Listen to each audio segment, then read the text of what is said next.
John, very specific, here are your 7 signs right here. 7 miracles designed to point our souls to Christ.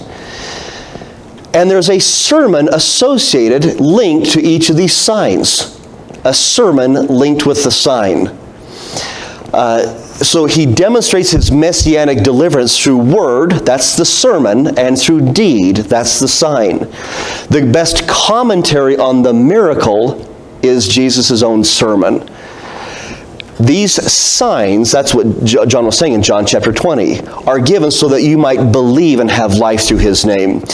Our purpose is we're going to just be looking at just part of, not the whole thing, part of this one, the healing of the invalid on the Sabbath day, on Shabbat, and then this one. But you'll also see all 7 of these form a type of the history of Israel. For example, what was the very first plague that Moses, through the power of God, reaped upon Egypt? What was the very first plague?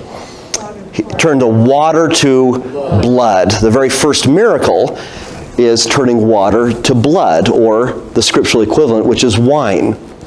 Then you find this is the birth of Israel, the beginning of the birth of the nation of Israel. Finally, you have the raising of Lazarus as the 7th sign, or the 7th symbol. Each of these have a direct correlation to the history of Israel somewhere in their history, beginning with Israel becoming born again, changed into a messianic kingdom right here.